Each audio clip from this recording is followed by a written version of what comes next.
Hello जी, स्वागत है आपका मेरे आज के न्यू व्लॉग में। और आज का व्लॉग स्टार्ट करी हूँ मैं दोपहर के 1 बजे से, क्योंकि पहले पूरा काम किया था घर का और अब लगी हूँ मैं काम करने के बाद व्लॉग बनाने के लिए।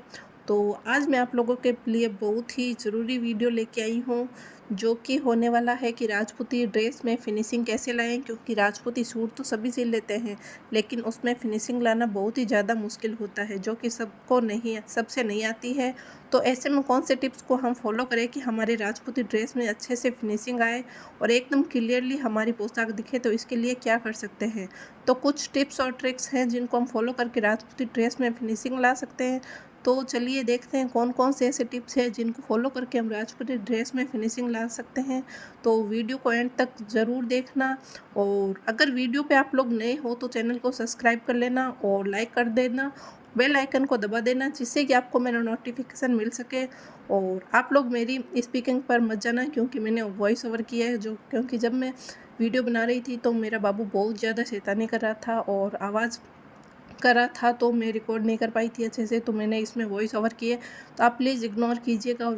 तो मैंने लहंगा तो पहले ही सिल कर रख दिया था, जो कि मैंने आप लोगों को पहले दिखाया था।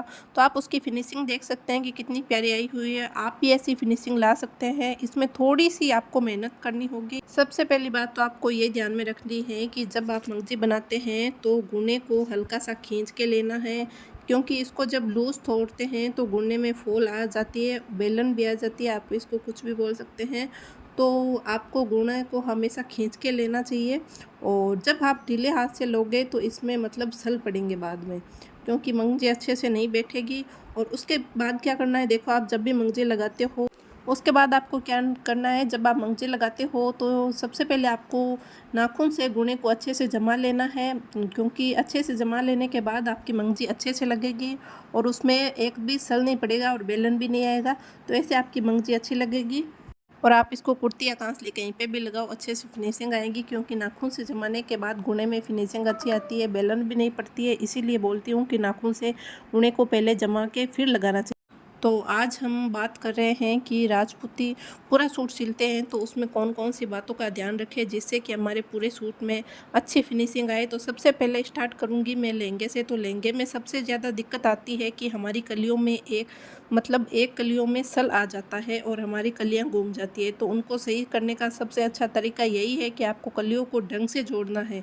इसके लिए सबसे पहले आपको क्या करना है कि जो जो हमारे दो हिस्से होते हैं कली के, हमारे एक होता है कि किनारी वाला और दूसरा होता है उरव वाला। जो और हमें उरव वाले हिस्से को कभी भी खींचना नहीं चाहिए, क्योंकि उरव वाले को अगर हम खींचेंगे तो हमारी कलियां घूम जाएगी। तो जो हमारे किनारी वाला हिस्सा है उसको भी अच्छे से खींचना नहीं, उसको भी नॉर्मली हाथ से पकड़ना है और उस पर हल्के हाथ से उरव वाले को रख के उसकी सिलाई कर लेना है। तो आपकी कलियां एकदम परफेक्ट जुड़ेगी और बिल्कुल भी सलवटें नहीं आएगी और ना ही आपका लहंगे की कलियां घूमेगी। तो जब कलियां लहंगे में सबसे मोस्ट इम्पॉर्टेंट होती है हमारी, अगर कलियां अच्छे से जुड़ गई तो हमारा लहंगा भी परफेक्ट बनेगा। जब आप मंगजी लगाते हो तो लहंगे में बिल्कुल भी हल्के हाथ से लगाना है, क्योंकि इसको भी खींचना नहीं है, क्योंकि जब हम मंगजी को खींच लेते हैं तो हमारा लहंगा सिकुड़ जाता है और नीचे से बिल्कुल भी अच्छा नहीं लगता है। और लहंगे की मंगजी को हमेशा हल्के हाथ से ही लगाना चाहिए, जिससे उसमें बहुत ही अच्छी फिनिशिंग आती है। और उसके बाद क्या करना है कि जब हम कटिंग करते हैं तो भी हमें इस बात का ध्यान रखना होता है कि कपड़े में कोई भी सलवट नहीं रहनी चाहिए। अगर कपड़े में कोई सलवट है तो उसको प्रेस करके अच्छे से प्लेन करके फिर उसको कटिंग करनी चाहिए। अगर कपड़े में सलवट होगी और हम कटिंग कर देंगे तो क्या होता है कि कहीं से छोटा कट जाता है, कहीं से बड़ा कट जाता है, तो उससे भी हमारी फिनिशिंग में बहुत ही ज़्यादा फ़र्क पड़ता है। जब हम कटिंग ही अच्छी नहीं होगी हमारी, तो हमारी सिलाई कहाँ से अच्छी होगी, बिल्कुल भी अच्छी नहीं होगी, ना ही उसमें फिटिंग अच्छी आएगी। तो हमें कटिंग का भी बहुत ज़्यादा ध्यान रखना पड़ता है कि हमें कटिंग अच्छे से करनी है। और दूसरी बात आ जाती है कि नेफ़ा भी जब हम लगाते हैं तो हम क्या करते हैं, उसको खींच के लेते हैं। नेफ़े को कभी भी खींच के नहीं लेना चाहिए, बिल्कुल भी खींच के नहीं लेना है। उसको भी हल्के हाथ से लगाओगे तभी भी आपका नेफ़ा अच्छा लगेगा, क्योंकि हर चीज़ का एक पॉइंट होता है कि कहाँ पे आपको खींचना है, कहाँ पे आपको हल्के हाथ से लगाना है। सब कुछ मायने रखना पड़ता है जब आप सिलाई करते हो तो। और यह हो जाती है लहंगे की बात। लहंगे में हमें कहाँ कहाँ पे क्या क्या करना होता है, किस चीज़ का ध्यान रखना है। फिर आता है और फिर आती है कि कुर्ती की बात।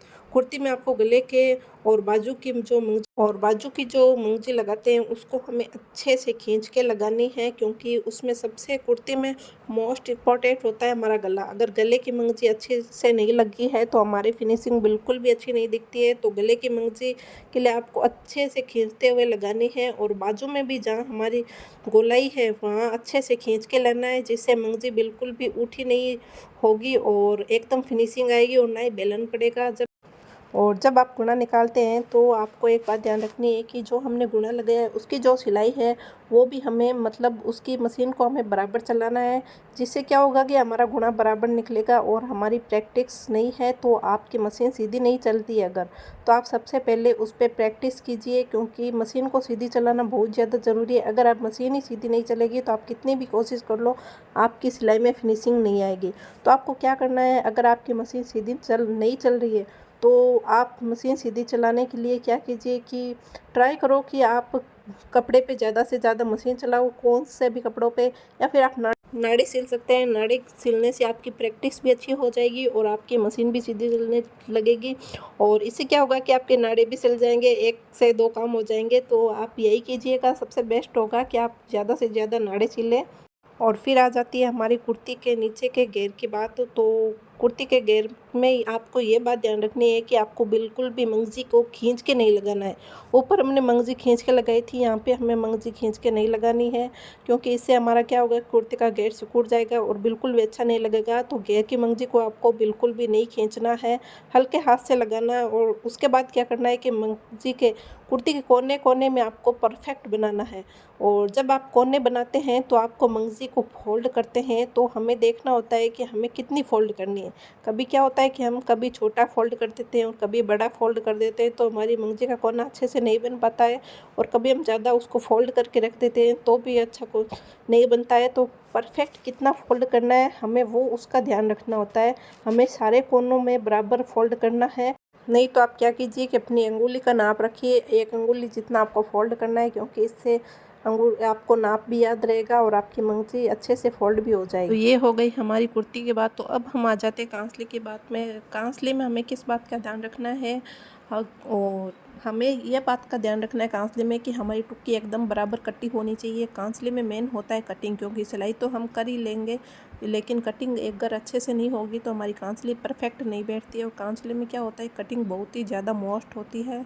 कटिंग अच्छी होगी तो हमारी पूरी कांसली अच्छे से बैठ पाएगी। तो उसमें ध्यान रखना है कि आपको बाजू की मंगजी को अच्छे से, बाजू की मंगजी को ना तो खींचना है और ना ही हल्के से लेना है। आपको मतलब नॉर्मली चलाना है, बिल्कुल भी ना तो खींच के लेना है और ना ही हल्के हाथ से लेना है। तो